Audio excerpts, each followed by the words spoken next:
So the confrontation goes on in 1 Samuel. I think we're used to that. We're used to political confrontation. We've got Rishi against Liz. We've got Donald versus Joe. Volodymyr versus Vladimir. We know about those kind of confrontations and their unpredictability and their changes. Yesterday on the radio, they interviewed the man who agreed to rush out a biography of Liz Truss in time for Christmas.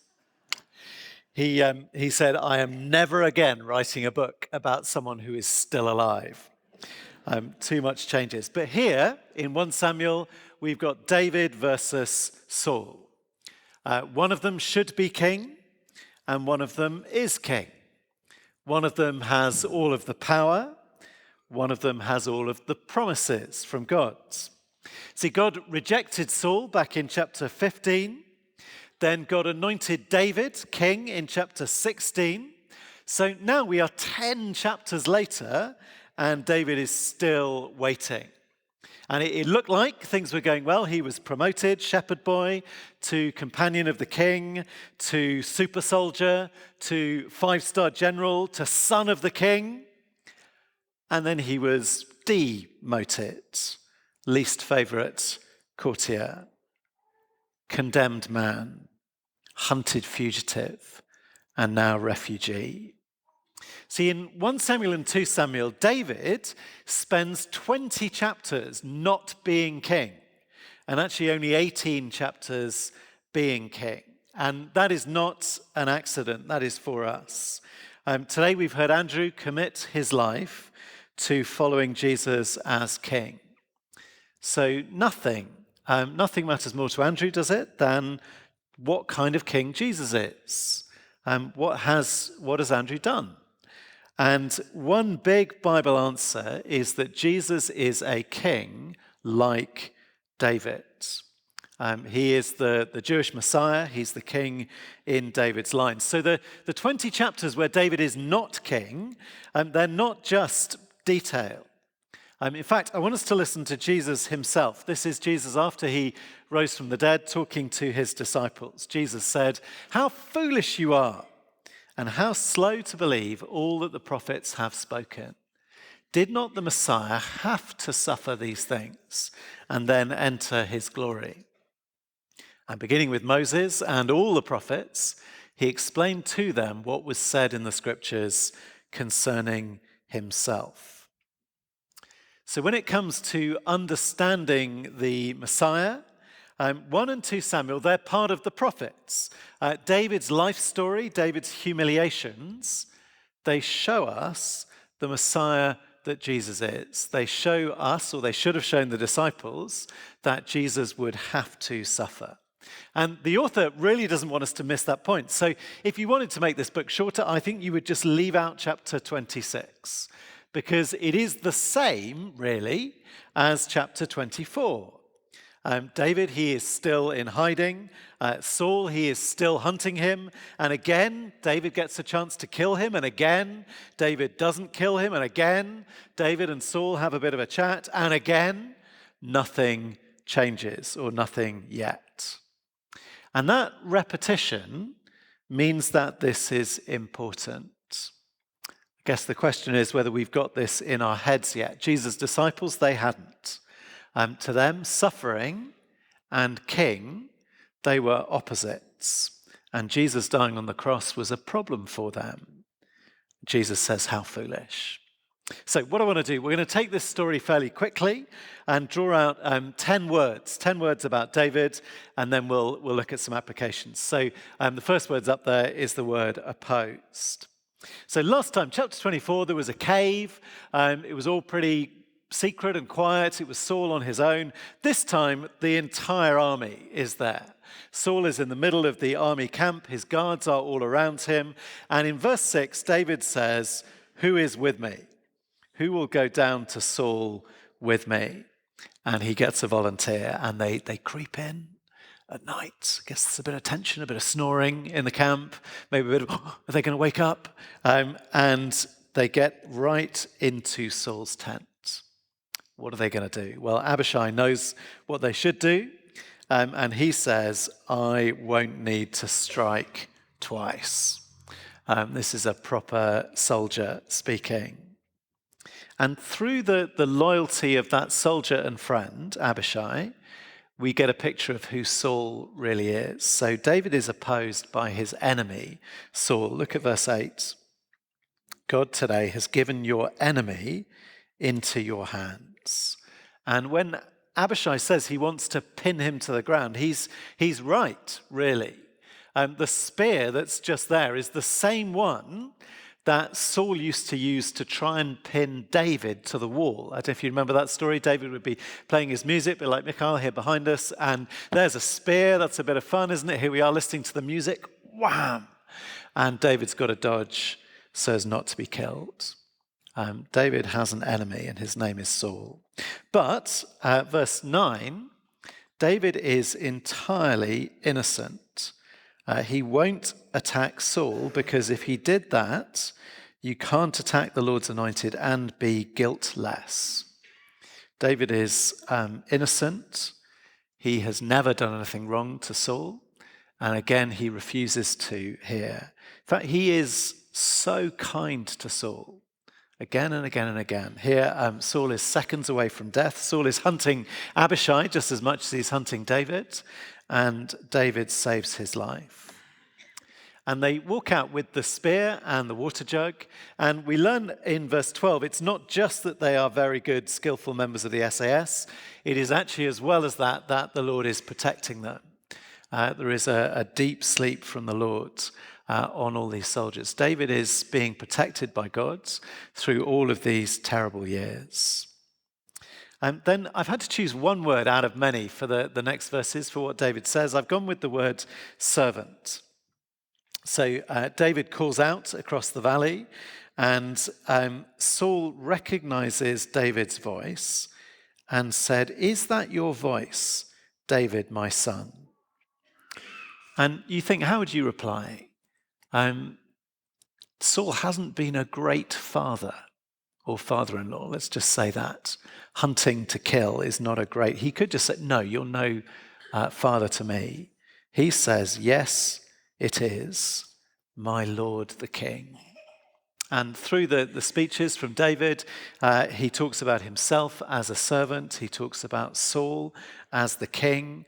And in fact, the other word you might choose here is David is Saul's guard.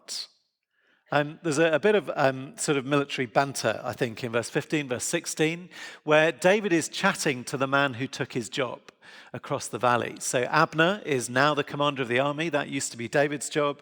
And roughly speaking, David's saying, I am better at your job, and I'm a hunted fugitive. You're meant to be guarding the king, and someone was there tonight to kill him, and I saved his life. So all of the way David treats Saul speaks to how good David's character is. In fact, again, this is another offer from David. It's another chance, maybe the last chance, for Saul to come to his senses and change. So the positive is all about David's character, but actually the situation David is in is entirely negative. So the next word, humiliated. Verse 19, verse 20, he describes himself as a flea. He's in a terrible situation. Abner has his job. In fact, Saul has his job as well of being king, and he has been driven out so much so, verse 19, that he is not an Israelite anymore. No longer part of the people of God, no longer in the promised land. He no longer has access to the tabernacle, no longer has access to God. Driven away and have said, go serve other gods. And in all of that, it is not David's fault. He is wronged. So verse 21, Saul speaks, and Saul describes himself as a terribly wrong fool. He says, I have sinned. And he makes this promise, I will not try to harm you again. David is the wronged party. And that idea becomes hugely important in the Psalms, which pick up on this period in David's life, we'll see in a second, and then through into the New Testament. David was hated without a cause, for no reason. David has only ever been good to Saul. No one would have blamed him, David, if he had killed Saul, and yet he doesn't. So verse 21 is fascinating because Saul is both telling the truth and utterly unreliable. So Saul is right, he has done terrible wrong. And I think Saul is expressing a genuine emotion here. When he says how wrong he's been, he feels glad his life's been saved. I will not try to harm you again. He probably believes it as he says it. But there is no way in which David is willing to take Saul's word for it. The next time a verse 1 opportunity comes along, chances are Saul will grab it. He said something very like this in chapter 24. And actually, Saul is speaking from inside his army and inviting David, please come and put yourself at my mercy. There's nothing stopping Saul doing that the other way around and walking over to speak to David. Because David is the righteous and faithful one. So verse 23, David is talking about who the Lord rewards, and the contrast with Saul is very clear, isn't it? The Lord rewards the one who is righteous and faithful, and that is David. Righteous just means doing the right thing, doing the good thing, the moral thing. And unlike every other normal politician or normal powerful person, Saul is normal, and David is weird, is righteous. Faithful, though, I think means two different things here. It's partly about David's faithful character, as in you can really trust David. You can trust him with your life, even if you are his enemy. Saul could trust him. I don't know whether there is a modern equivalent in London anyway. This maybe just tells you the kind of things that I worry about in the middle of the night. But imagine you were going in for surgery. Okay, you're going in for general anesthetic surgery, and they've put the injection in you. They're counting you down from 10. And just as you do it, the surgeon kind of pulls the mask down and gives you a little wave. And you see it's your worst enemy. You know, someone you spent 10 years at school bullying, and there they are. Here's the knife. Could you really trust them? Well, if it's David, no problem. Saul should be able to trust David. Also, though, faithful is about the way David trusts God. In all of this, in David's world, what really matters is what God thinks is going to happen and what God thinks of you. He is living his life along the 1 Samuel 2 line. If you were here right when we began the series, it starts with a prayer from Samuel's mother. And she says, the Lord is someone who pushes down the proud and lifts up the humble. And David believes that. And he believes that as long as he is on God's side, as long as he lands himself with God, actually all the politics will just sort itself out. Verse 10 is what he's expecting. He's expecting either something a bit like happened with Nabal last week, that Saul will just die, or he's expecting there will be a battle. So actually, when David leaves the tent with his soldier Abishai thinking he's a lunatic as he carries away a water jug and a spear. You think, that is not a decisive military advantage you're taking away from this situation. One more spear for you, one fewer for Saul. But actually, from David's point of view, it is. Because David is demonstrating he is righteous and faithful. He's demonstrating he trusts that God will decide who wins. And actually, he expresses his trust, verse 24. It says 25 on the screen, I meant 24, where David is sure that God will value David. Will in fact value David the way that David has just demonstrated he values Saul, and look after him, be his bodyguard in the tent. And then verse 25, David is blessed. So again, here is a true blessing announced by a terrible man.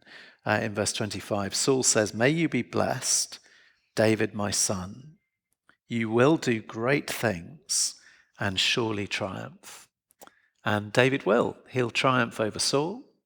He'll triumph over the Philistines, and he will save his people, which is what Saul has failed to do. Okay, so that is the story. That is the character and the situation of David laid out there on the screen. And I just want to look at a bit at Saul and then a bit at David as we look at what this means for us. So for Saul, let's start with him. What should Saul do? He is a terribly wrong fool.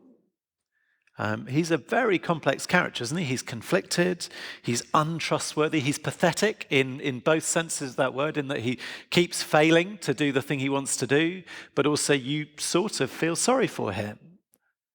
But also he is doomed, and he is vicious in his envy and his hatred and his rage. He can't control himself, he can't stick to a decision. And what should he do? What he should do is abdicate. I think that's what we're shouting at the TV as we watch all of this. Abdicate. It's the only possible safe future for Saul. Saul knows the future. There's no point here that he's not confused about what's happening. He knows that at some point he is going to come crashing down and David will be king. And it's normal for political leaders, even when they know they're doomed, to sort of cling on to power desperately. We see that even in this country, prizing the Prime Minister out of number 10. But dictators particularly do this. I read something about Putin recently. And the reason dictators have to cling on to power is because you know you can't trust your successor. There's no retirement, is there, for an absolute dictator? But Saul is not in that situation now. What does Saul know for certain? He knows he can trust David. David can't trust him, but Saul can trust David. Twice now this has happened. Twice now it's been demonstrated he can trust David. Even when David is desperate and on the run, you can trust him. Certainly once David is king, you can trust him. They're fascinating, I think, these two men, Saul and David. One of them, he knows that he can't trust the other one, but he keeps behaving as if he could, keeps offering him chances and grace. The other one, he knows that he can trust him, and yet he keeps acting as if he couldn't, fearful and hunting him and chasing him. What Saul should do, Saul should cross the valley, should leave his army behind, tell his soldiers to stay where they are, cross the valley and take his crown off and kneel in front of David and ask for his protection. That's what Saul should do. But you can see why that is a hard thing to do, can't you? All of Saul's power, his independence, his anger, his rage, and his hatred, it's a lot to let go of. And baptism's a good week to be talking about this, because every baptism is essentially an abdication. The question was, do you turn to Christ? And will you follow Christ? It's essentially an abdication. Human beings, we pretend that we're in charge. Every one of us, we pretend that we control our own lives, and really, we want it to be that we'd run the script for everyone else around us as well. We want to be that we're in charge of them. We are doomed and pathetic and terribly wrong and foolish. And 1 Samuel is encouraging us to abdicate. Jesus, in the situation's a bit like David's. Jesus is waiting to be king forever, waiting to be revealed as the king of this universe. And on the day when God shows us that Jesus was righteous and faithful, Andrew will stand beside him, having chosen his side. Baptisms, I think, are a bit confronting. They're saying to all of us, where will you be on that day? Doesn't look like David is the king. Saul has all the power, and David has all the promises. But the history of David and Saul says the promises are what counts. If it is God making those promises, choose, abdicate. Okay, and then I want to look at David, and this will take just a little bit longer because we need to work through the Psalms and then to the New Testament and into Jesus. So David is here to teach us about Jesus, and it might be that it's just to teach us that Jesus is nice, kind, something like that. But actually, I think there is much more going on here. In every culture, the ideal shows you what the culture really values. So some cultures, in their leaders, they want a strong man, someone powerful and forceful, even violent. Some people want decisive. Again, an article about Putin this week talks about the leader who never makes mistakes as being a kind of high-value thing. It's pretty tricky, isn't it, to be that leader? Well, written into the history of Israel is a leader who has been humiliated, who has suffered, and only became king after a long period of trusting God when everything looked hopeless. Remember, they chose Saul because he looked big and strong. And now David, we're learning, humiliated, suffered, trusted God after a long period when everything looked hopeless. So it's a way of being sure that David is, in fact, always righteous. Again and again, opportunities to do the wrong thing for very understandable reasons. And he says no. And that he has always trusted God and God's promises. Again, repeated chances to help God along a bit, just speed the promises up. And David says, no, God will keep his promise. And the rest of the Old Testament is fascinated about that, about David. Or he is as well, kind of interested in what's going on with that. So David wrote a lot of Psalms. He's the sort of Graham Kendrick of his generation. And I wonder if really you and I would keep in the songs about the good days and the happy times. Well, just on the slide there at the top are a list of a whole bunch of Psalms that are about these chapters that we're in now. The desperate times, the times when he was on the run, when Saul was hunting him.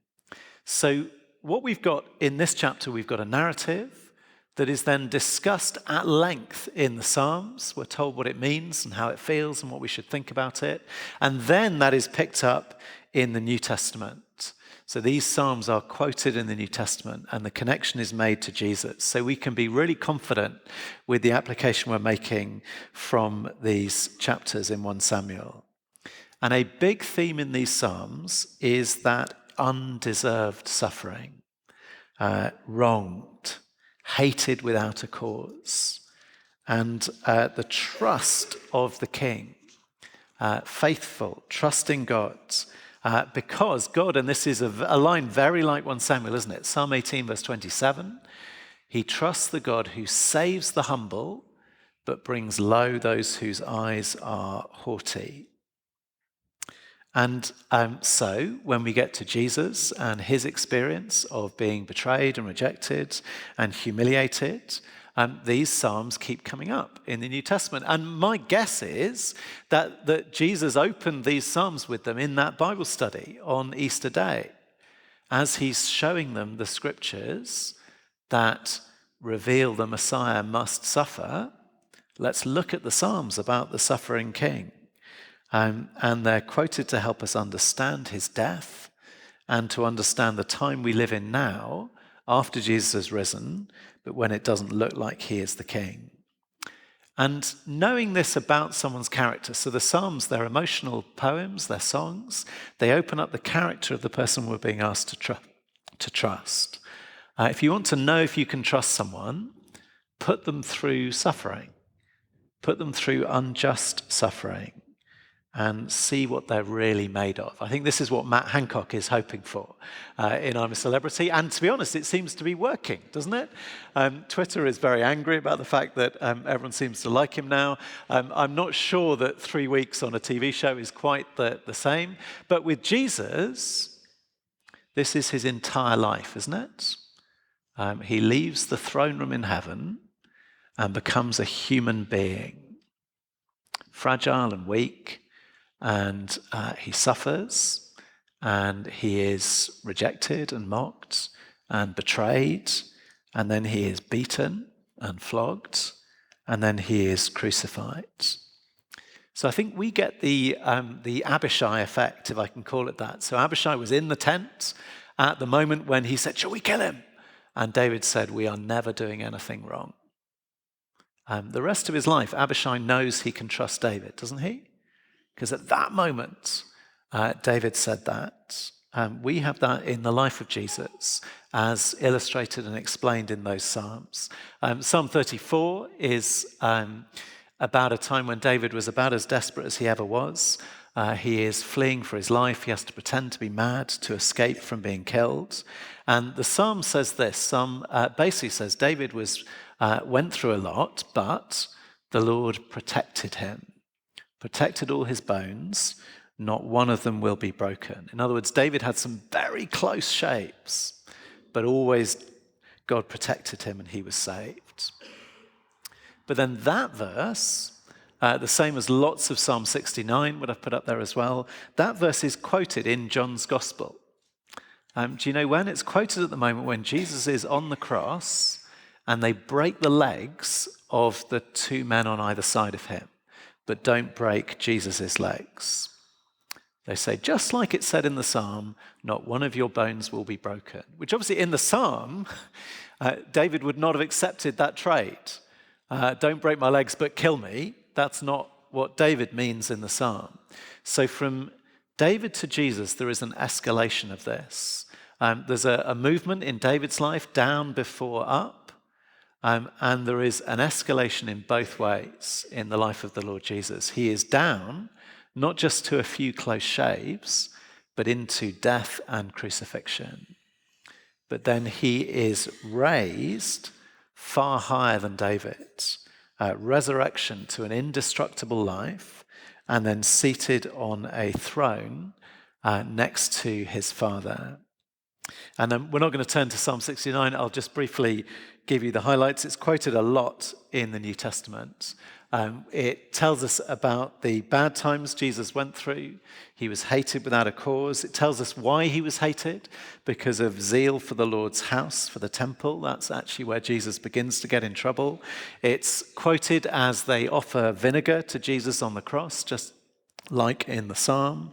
And it's quoted as the king who is suffering appeals to God for justice. So when David decides not to strike Saul, that is actually, in some ways, if you believe in God, an act of war. It's an appeal to God for justice. What David does, it is at one level so kind, a final last chance for Saul, hope and life for the old king, but it's also an act of war if he won't change. Saul, if you settle here, God will bring justice on you. And that's where the New Testament takes the death of Jesus for us. Baptism, again, is a choice. It's an abdication. It's a being signed with the cross, the death of Jesus now for Andrew, as for any of us who trust him, because it's an abdication and it's a yes to the offer of life, to the last chance. So here is Peter's letter, and it picks up ideas of the suffering king from the Psalms and also from Isaiah. So Jesus, when they hurled their insults at Jesus, he did not retaliate. When he suffered, he made no threats. Instead, he entrusted himself to God who judges justly. And that's how Jesus behaved on the cross. And Jesus himself bore our sins in his body on the cross, so that we might die to sins and live for righteousness. By his wounds you have been healed. So Jesus, he is righteous, he's faithful, you can really trust him. In fact, Jesus, he has faced innocent suffering. When we were talking earlier about carol service invitations, we were talking about the fact actually the way the world feels in trouble now can turn people off God. Why should I turn to God when there's so much wrong with this world? Well, Jesus says that God is not watching from a distance while this world suffers. In Jesus, God came in person to suffer and to die. And like David, his suffering offers his enemies a chance at life. David just kind of does it verbally, offers Saul a chance, but more than that with Jesus, his death is where he purchases the right to give you life. All of our hatreds, all of our opposition to God, the verse says, Jesus bore them, picked them up and carried them, said they're mine now, so that we could cross the valley. We could humble ourselves, we could lay down our pretend crown, and we could be accepted by Jesus. We could be in total safety with the one who is genuinely reliable.